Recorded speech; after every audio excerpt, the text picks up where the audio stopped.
అందరికీ నమస్కారం. ఓం గం గణపతియే నమః. ఓం శ్రీ మాత్రే నమః. ఓం నమః శివాయ.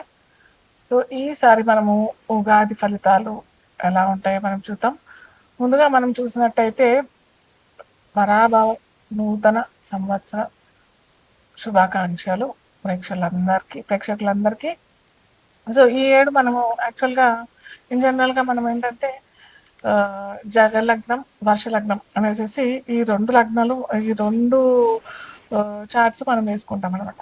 సో, ఈ రెండిట్లో మనకి ఇది 2 ఈ 2 చక్రాలు మనకి దేశగోచారానికి సంబంధించినదే. అంటే దేశం ఎలా ఉంటది, మన రాష్ట్రం ఎలా ఉంటది, రాష్ట్రంలో ఉన్న ప్రజలకి, అటు నాయకులకి ఎలాంటి సత్సంబంధాలు కలుగుతాయి, మనము ఎలా ఉండబోతాము ఈ ఈ సంవత్సరం మొత్తం. అలాగే వర్షాలు ఎలా పడతాయి, పంటలు ఎలా పండుతాయి, ఏ పంటకి విపరీతమైన పంట లభిస్తుంది. ఇవన్నీ మనము ఈ చార్ట్ ద్వారా తెలుసుకుంటాం అనమాట. సో, ఇక్కడ మనం చూసినట్టయితే ఇది మనకి ఈ యాక్చువల్లీ యుగాది అని అంటాం. కానీ పోను రాను అది ఉగాది అయిపోయింది యాక్చువల్‌గా పలకడం. సో, ఇక్కడ అది పెద్ద స్టోరీ. ఈ ఉగాది ఎట్లకయింది అన్నది పెద్ద స్టోరీ. అది పక్కన పెడితే మనము ఈ జకలగ్న చార్ట్ చూసినట్టయితే వర్షలగ్నం చార్ట్ చూసినట్టయితే మనకి వర్షలగ్నాధిపతి అయిన ఆహ్, గురువు అంటే మీన లగ్నంలో పడబోతుంది. మనకి ఆ టైంలో మనకి ఉగాది అనేది స్టార్ట్ అవుతది. సో, ఈ లగ్నాధిపతి అయిన గురువు కూడా మిథునంలో అంటే చతుర్థంలో ఉన్నాడు కాబట్టి ఈ సంవత్సరం మనందరికీ సస్యశ్యామలంగా సిరి సంపదలతో ప్రజలందరూ హాయిగా తులతూగుతారని చెప్పొచ్చు. అయితే ఇక్కడ మనకి రాజు, మంత్రి ఇవన్నీ కూడా చూస్తామన్నమాట. రాజు ఇక్కడ ఎవరయ్యారు అంటే గురువయ్యారు. అలాగే మంత్రి ఎవరు అని అంటే కూడా కుజుడు. ఇక్కడ రాజుకి, గురువుకి అంటే గురువుకి, కుజుడికి సత్సంబంధాలు, స్నేహితులుగా ఉంటారు కాబట్టి ఖచ్చితంగా వీరిరువురి కలయిక చాలా మంచి లాభాలుతో కూడుతూ అలాగే ఏమంటారు ఆహ్, వేరే కంట్రీస్‌తో కూడా సత్సంబంధాలు ఏర్పాటు చేసుకొని ఉన్నతమైన ఏమంటారు కంపెనీస్ ఇవన్నీ రావటము మన రాష్ట్రంలో అయినా, మన దేశంలో అయినా రావటానికి మంత్రి సలహా ద్వారా గురువు వాటిని అమలుపరచడం జరుగుతూ ఉంటదనమాట. అలాగే ఇక్కడ సేనాధిపతి చంద్రుడయ్యాడు. చంద్రుడేంటంటే ఒక తల్లి స్వభావం కలిగిన వాడు. ఒక తల్లి స్వభావం కలిగిన సైన్యాధ్యక్షుడైతే ఎలా ఉంటది, కొద్దిగా మృదు స్వభావంతో కలిగి ఉంటుంది కాబట్టి ఈ కొన్ని అరాచకాలు, ఉపద్రవాలు లోపలే ప్రజలకి ప్లస్ ఈ చోరులకి ఇలాంటివన్నీ ఎక్కువ అవుతుంది కాబట్టి ఇది కంట్రోల్ చేయలేని స్థితిలో చంద్రుడు ఉంటాడు కాబట్టి కొద్దిగా అలాంటి సంఘటనలు జరిగే అవకాశాలు ఈ దేశగోచారంలో మనం చూస్తూ ఉంటాం అనమాట. అలాగే సస్యాధిపతి గురువు అవుతాడు. సస్యాధిపతి ఎప్పుడైతే గురువు అవుతాడనంటే పంటలు మంచిగా విపరీతంగా హాయిగా చక్కగా పండుతాయి.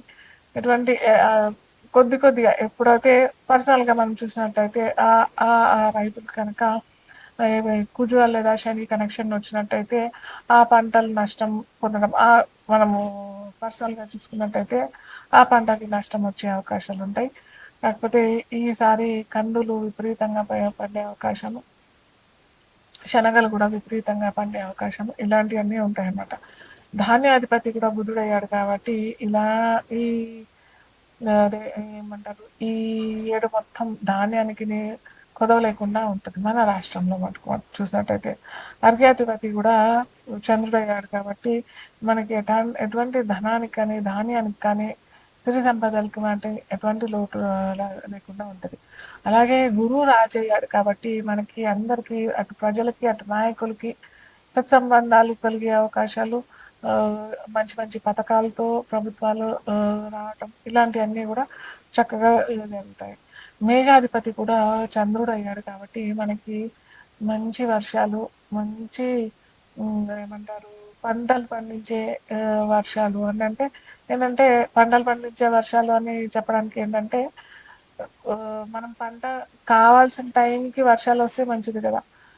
ఫ్లడ్స్ ఇలాంటివన్నీ రాకుండా ఉండకుండా అలాంటి వర్షాలు కాకుండా మామూలుగా మనకి ఎంత కావాలో, ఎంత ఆహ్, ఆహ్, సస్యశ్యామలంగా కావాలి అని అనుకున్న వారికి అంత వర్షాలు మేఘ మేఘ గర్భం దాల్చే అవకాశం మనకి జూన్ నుంచి జూన్ మిడ్ నుంచే చాలా అవకాశాలున్నాయి. తొందరగానే మనకి వర్షాలు తొందరగానే సస్యశ్యామలం చేసే అవకాశం మనకి ఈ సంవత్సరం మొత్తం ఉంటుంది. అలాగే రసాధిపతి శని కాబట్టి కొద్దిగా ప్రజలు బాగా అన్నీ చక్కగా ఉన్నాయి కదా! ధనానికి లోటు లేదు. అటు వృత్తులకి ఏమీ లోటు లేదు. ఇవన్నీ ఉండేసరికి కొద్దిగా నీరసించే అవకాశం ఉంటుంది. పని ఒత్తిడి వల్ల కొద్దిగా లేజీ అయ్యే అవకాశాలు గూడా ఉంటది కాబట్టి, అది కొద్దిగా గమనించాల్సిన విషయం. మిగతాయన్నీ అయితే చాలా చక్కగా అన్నీ మంచిగా ఉన్నాయి. నీరసాధిపతి గురువు అయిపోయాడు కాబట్టి ఇక్కడ గురువుకి, శనికి అందరూ ప్రజలందరూ కూడా గురువుకు, శనికి రెమెడీ చేసుకున్నట్టయితే ఇప్పుడు మనం చూసినట్టయితే కూడా గోచార గురుడు కూడా మనకి ఈ జూన్ తర్వాత కర్కాటక రాశిలో ఉచ్చ రాశిలో పొందుతాడు కాబట్టి ధనానికి ఎటువంటి ఇబ్బంది ఉండదు. ఒకవేళ వారికి పర్సనల్‌గా చెప్తున్నాను. పర్సనల్ జాతకులకు చూసినట్టయితే గురువు కనుక వారికి మంచి ప్లేస్‌లో లేదు అని అంటే మటుకు ఖచ్చితంగా గురువుకి నేను ముందర చెప్తూ ఉంటాను. గురువుకి మీరు ఖచ్చితంగా రెమెడీస్ పరిహారాలు చేసుకున్నట్టయితే ధనానికి ఎటువంటి ఇబ్బంది లేకుండా అయితే ఉంటుంది. కర్కాటక రాశి వారికి చూసినట్టయితే మనకు ఆదాయ ఫలాలు, ఆదాయ వ్యయ రాజపూజ్య అవమానాల ఫలితాలు చూసినట్టయితే 2 ఆదాయం అయింది, 11 వ్యయం వచ్చింది. ఇక్కడ చాలా వ్యత్యాసం వచ్చేసింది. అలాగే 4 రాజ్యపూజ్యం, 7 అవమానం జరిగింది. కాబట్టి వీరు ఈ రాజపూజ్యానికి తీసుకోవాలి. అలాగే ఆదాయ వ్యయాలకు కూడా చాలా వ్యత్యాసాలు వచ్చినాయి కాబట్టి ఖచ్చితంగా వీరు కూడా సోమవారాలు శివారాధన చేసుకోవడానికి ప్రయత్నం చేయండి. గుడికెళ్ళి మీరు అభిషేకం చేసుకుంటాను శివలింగానికి, లేదా మా ఇంట్లోనే శివలింగం స్ఫటికలింగం ఉన్నట్టయితే చాలా మంచిది. స్ఫటికలింగానికి పాలు పాలతో అభిషేకం, లేదా డ్రై ఫ్రూట్స్‌తో కలిపిన అభిషేకం, లేదా సీజనల్ ఫ్రూట్స్ ఏ ఫ్రూట్స్ వస్తే ఆ ఫ్రూట్స్ జ్యూసెస్‌తోని అభిషేకం చేసేసి మీరు అది తీర్థంలాగా, ప్రసాదంలాగా తీసుకున్నట్టయితే మటుకు ఈ అవమానాలు, వ్యయాలు ఇవన్నీ కూడా బ్యాలెన్స్ అయిపోతది. అవి పెరగడానికి ఏముండవు కానీ బ్యాలెన్స్ అవ్వటానికి అవకాశాలు ఉంటాయి.